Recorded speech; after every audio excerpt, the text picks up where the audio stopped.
gente entende essa maturidade criativa? Como que são a forma de você desenvolver essa maturidade? Bom, aí que entra uma questão interessante. Por que eu fiz ali um simulacro de Mega Man? Por que às vezes a pessoa faz ali o simulacro de One Piece? Ipsis lipsis aquilo que ele vê. Por quê? O que acontece? Quando eu criei uma história como essa, influenciado por um jogo que eu gosto muito, por esse clima de aventura, por essa coisa do futurista, né, da armadura, do robô, da aventura, do herói, eu quis, ali em mim, desenvolver uma história que falasse essa coisa do herói, da trajetória, porque é algo que me encantou. Isso é um mistério do porquê que a gente gosta tanto da figura do herói, tá? Mas é algo que me encantou e eu quis fazer. Naquele momento, o Thiaguinho com 12 anos de idade, com o cérebro ainda em desenvolvimento, a maturidade ainda bem baixa, cabeça de criança, eu passo a fazer conexões com o que eu quero dizer de forma muito mais superficial e imediata.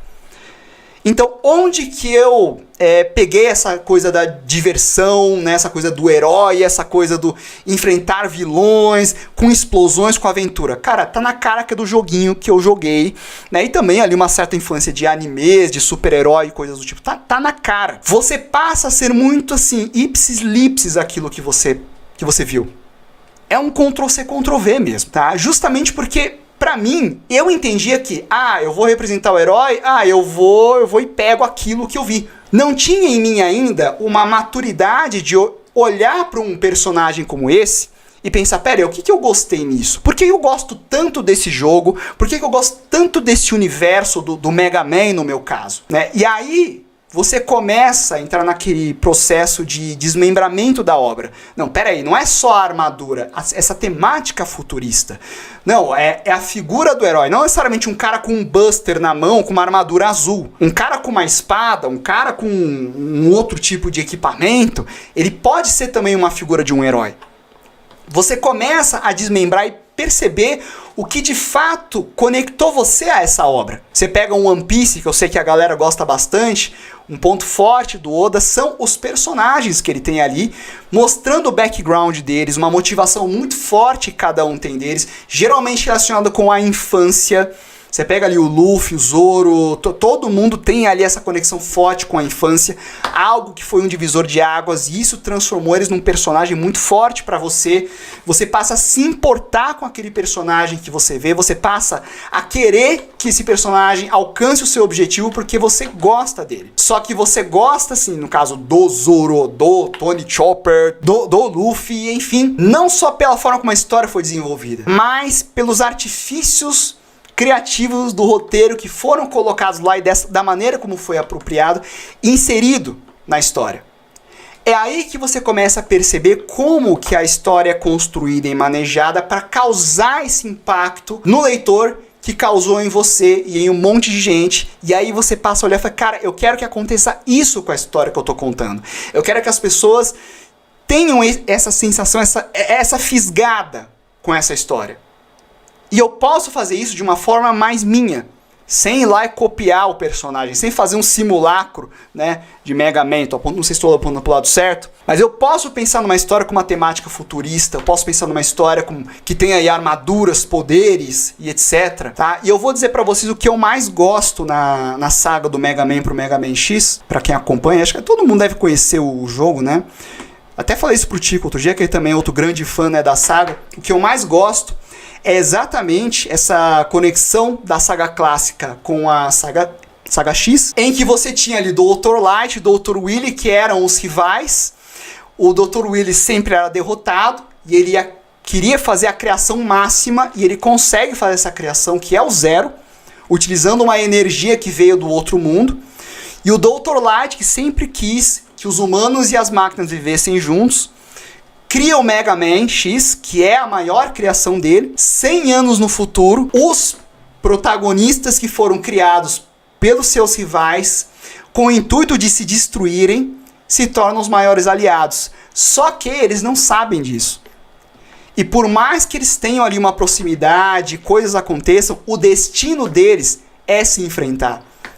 Eu acho que esse é o ponto máximo, assim, que faz eu olhar pro X e pro Zero e ficar, meu Deus, cara, como esses dois personagens, eles são né? Ao mesmo tempo você está no cenário de uma guerra futurista, né? Dos Mavericks, em que eles são infectados pelo vírus Sigma e tudo tal. Claro que assim, na época de um Super Nintendo, a história era muito mais simples, mas eles foram colocando esses elementos depois, né? Ele dava muita margem interpretativa também na época, depois foi acertando.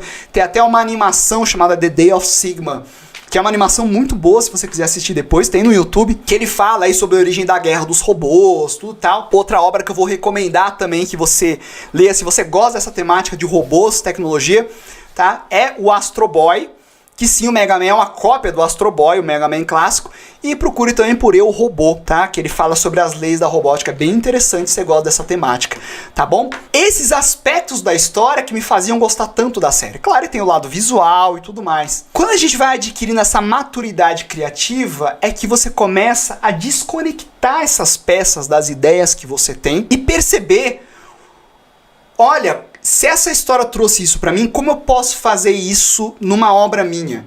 Sem ser um plágio, eu quero criar esse universo, eu quero conseguir contar essa história. E aí é que você começa a ter uma visão um pouco mais crítica sobre as suas próprias ideias, né? E também com relação àquilo que você lê. E eu vou apresentar para vocês aqui agora, rapidamente, no aspecto criativo das ideias, né? Quando a gente vai fazer quadrinhos, o que você vai passar para desenvolver a sua obra. É assim que eu separo ali para os meus alunos de quadrinhos. Se tem algum aluno meu de quadrinhos aqui assistindo, eu já falei bastante sobre essas 7 etapas do que uma obra, o que um livrinho que você comprou na livraria, o que uma revistinha que você comprou na banca, que você leu, e que aquela obra, meu Deus, mexeu com você, foi o divisor de águas, fez depois você assistir, gastar horas sentado assistindo anime, gastar seu rico dinheirinho comprando um monte de boneco, camiseta lá na loja da Piticas e tudo mais, entendeu? O que uma obra dessa passou ali nos bastidores e o que você vai passar se você quiser fazer a sua obra, e é um modo de você ter ali um mapeamento que vai implicar numa maturidade criativa maior. Então, ó, rapidamente para vocês, tá? Etapa 1, a ideia, vocês não estão vendo o meu cursor, mas não tem problema. A ideia, como eu disse para vocês, é algo subjetivo, ele surge a qualquer momento, elas geralmente são desconexas, nem todas as ideias que você tem de início são boas, tem ideia que você vai guardar, tem ideia que você vai descartar. O que eu recomendo para você é ter sempre ali um caderninho. Teve ideia? Anota, cara, rabisca, em tópico, eu faço isso direto, eu falo pra vocês escreverem, eu não só desenho, eu escrevo pra caramba também, tá? Então escreva ideias, tem ideia que às vezes você acha que é animal, baita ideia que você teve, aí você dá uma semana, você olha de novo, você, não, cara, minha ideia não era tão legal assim. Certo? Segunda etapa, você vai começar a organizar essas ideias, tá? Você vai desenvolver um argumento da sua obra, ou eu posso chamar também de enredo. Tá? Você vai filtrar essas ideias, você vai criar conexões de lógica, coerência no seu projeto, você vai definir um método de trabalho, objetivos, prazos e um plano de ação para você fazer. E aí é que tem um ponto importante, ó.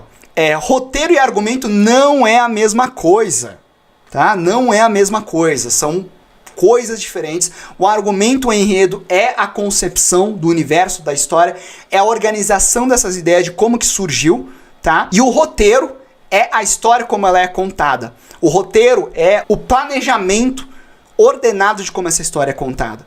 Então, às vezes você pode conhecer histórias que você tem ali ideias muito boas, só que ela foi meio mal aproveitada. Ela foi meio mal contada, ou seja, o enredo era bom, mas a história, o roteiro não ficou tão assim. Assim como você tem obras que a história é muito boa, o roteiro é muito bom, o enredo é ok. Mas assim, a história foi tão bem contada que você ficou preso e envolvido com aquilo do começo ao fim. Passar rapidamente aqui para não estender demais, depois vai vir a etapa mais prática. O desenho, a edição, design, publicação, distribuição e vendas, a parte mais comercial de onde você chega ali, né, e por aí vai. Então, você vai começar a desenhar uma página, ó, aqui, ó, praticamente na metade do projeto, tá bom?